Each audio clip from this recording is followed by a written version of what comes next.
Alright, g'day, hi and welcome. Got the mighty 8-string here, Messabuki. I was asked about doing basically guitar lessons online with the YouTube stuff, but there's so many people doing it better than me that I don't know if I could really contribute to that, but I can give tips and tricks, and I guess I'll start with the 8-string thing. Now, my 8-string guitar is fairly new, a couple of months old. I've been playing it about 6 months now. I'm starting to figure out what to do with this thing.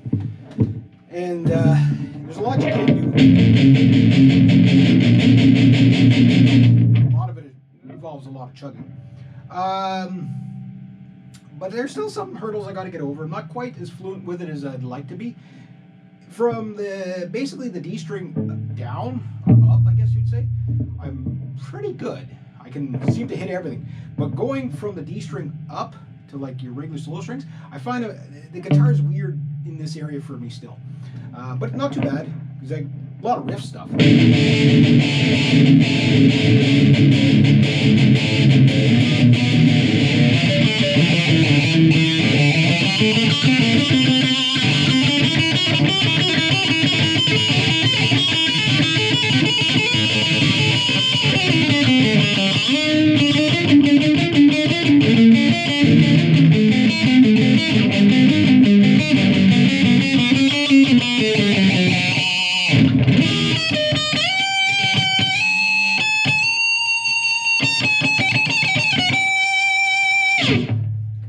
It's a cool guitar, but it's yeah, I still got to work on that to get it smoother. So here's some of the things I found so far in about 6 months of playing 8-string, what it's done for me. First off, I'm really digging the 26.5 scale length.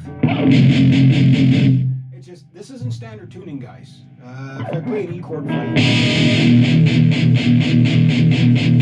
to get that kind of chugginess out of a 25.5 scale or 24 3/4 scale, you'd almost have to go a half step to a full step down to get that kind of, especially at standard tuning, you can't get that kind of, right? For the solos, they're thick.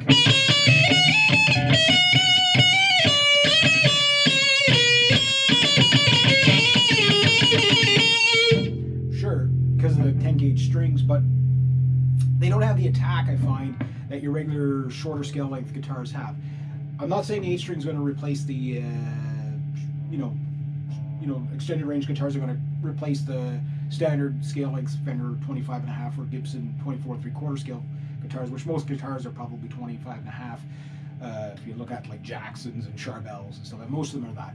But you can get, those are the two common, right? And then if you got PRS, you might get a 25 scale, which is somewhere in the McCarty models are somewhere like 24 1/4 scale or 7/8 scale. They're just weird, right?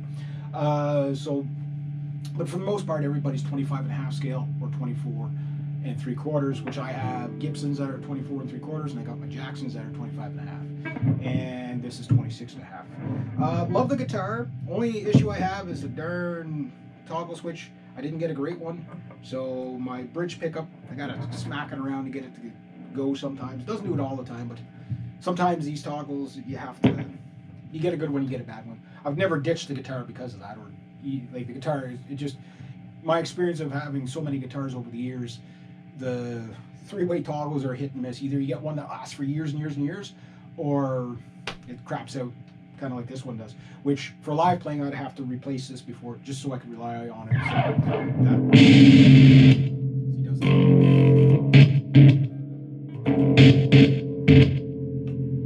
Don't know what's going on.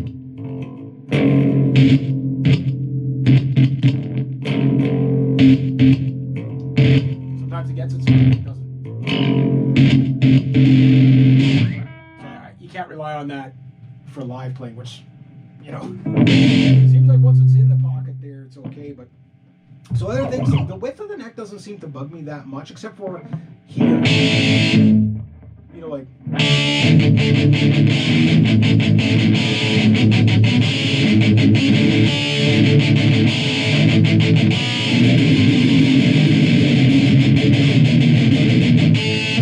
And when I go back to that, like say a minor chord, it's just kind of like, it's kind of like my fingers feel like it should be here.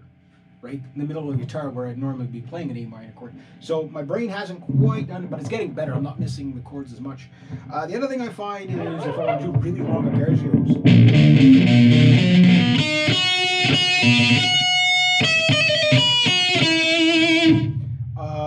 I can't get the speed I can do with the narrower necks yet.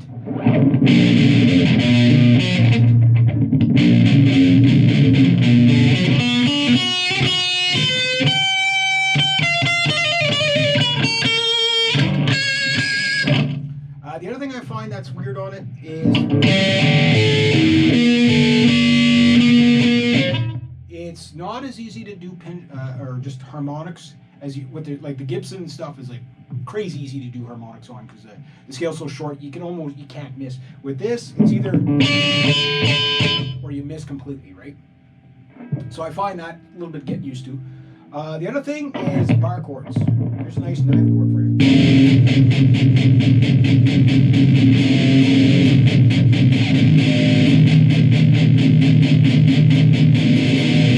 Sounds pretty good, right? What about a regular seventh chord stuff?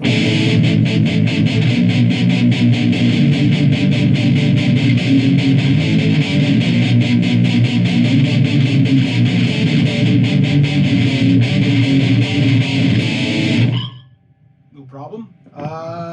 Extreme chords, I don't know if this would be a 13th chord, 11th chord, whatever it would be. Not too bad, but if I press a little too hard, the guitar goes out a bit. So you really have to be, and with the 20-degree flat radius necks or fingerboards, you have to be dead on, or else you get slurry notes and buzzy notes and stuff like that. That's the other thing I noticed. You don't hear it so much through the cab, but the buzziness of the guitar because of the flat. So you really got to get pressed down on stuff. So you really got to flatten out your fingers to get that radius, whereas on the other guitars I don't find you have to quite flatten out as much. So you really got to work your fingers. You almost have to over-exaggerate everything you're going to do. Pig squeals.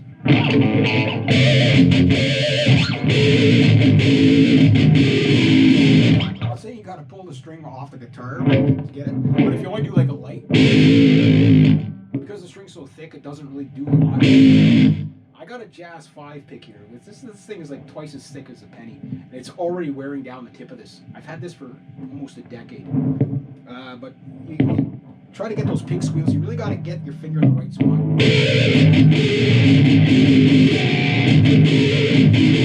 Especially at standard tuning.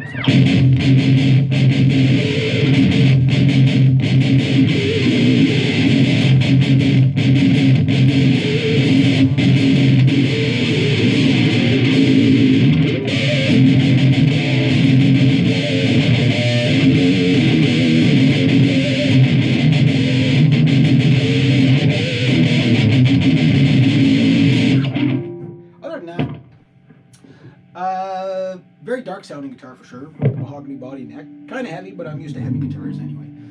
Love the sound of this thing. As I learn more stuff, I haven't experimented with too many drop tunings. A little bit, but not too bad. I did a bit of a drop tuning, can't remember what it was. Stayed there for about a month, and then I went back to standard tuning, and the guitar's starting to make sense in standard tuning to me to a degree.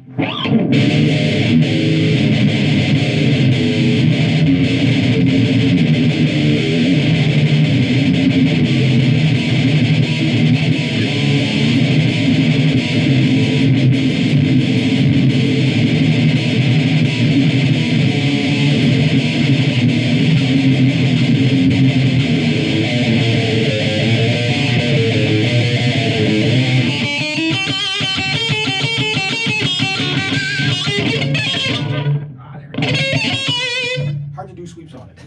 But I'm getting there.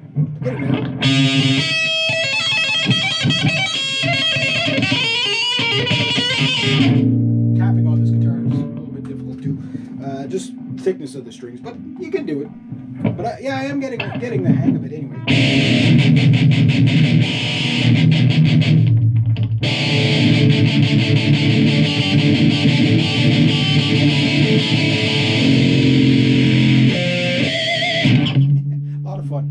update later.